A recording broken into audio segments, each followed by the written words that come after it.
आपल्या न्यायासाठी व हक्कासाठी लढणारा एकमेव news channel top Solapur. News चॅनलला लाईक करा, शेअर करा, सबस्क्राईब। महाराष्ट्र कर्नाटक सीमेवरील नांदणी जिल्हा सोलापूर आरटीओ चेकपोस्टवर लाचलुचपत प्रतिबंधक विभागाने मोठी कारवाई करत मोटर वाहन निरीक्षक आणि त्याच्या खासगी एजंटला रंगेहात पकडले। ही कारवाई जालना येथील एसीबी पथकाने केली असून त्यामुळे संपूर्ण परिवहन विभागात खळबळ उडाली आहे। या प्रकरणात तानाजी शिवाजी धुमाळ वय 49, मोटर वाहन निरीक्षक वर्ग 1, नेमणूक प्रादेशिक परिवहन कार्यालय पिंपरी चिंचवड सध्या नांदणी चेकपोस्ट आणि अमोल अप्पासाहेब पाटील वय 50 राहणार सोलापूर खाजगी इसम यांना ताब्यात घेण्यात आले आहे।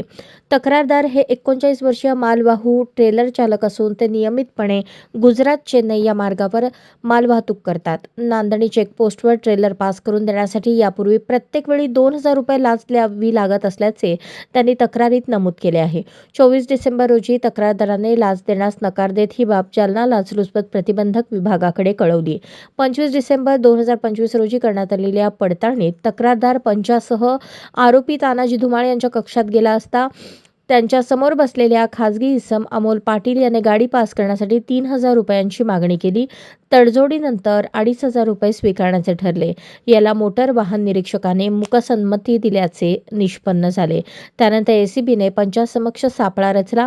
तक्रारदाराकडून 2500 रुपये लाच स्वीकारून ती रक्कम मोटर वाहन निरीक्षकाच्या समोरील टेबलच्या ड्रॉवरमध्ये ठेवताच एसीबी पथकाने दोन्ही आरोपींना रोकडसह ताब्यात घेतले।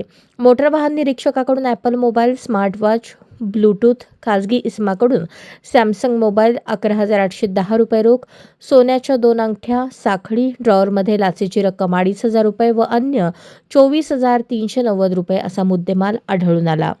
ही संपूर्ण कारवाई सापळा अधिकारी बाळू संपत्ती जाधवर, पोलीस उपअधीक्षक लाचलुचपत प्रतिबंधक विभाग जालना, तपास अधिकारी प्रशांत रामचंद्र चौगुले, पोलीस उपअधीक्षक लाचलुचपत प्रतिबंधक विभाग सोलापूर यांच्या नेतृत्वाखाली झाली असून पोलीस अधीक्षक माधुरी केदार कांगणे व अप्पर पोलीस अधीक्षक शशिकांत सिंगारे यांच्या मार्गदर्शनाखाली सापळा पथकाने यशस्वी कारवाई केली।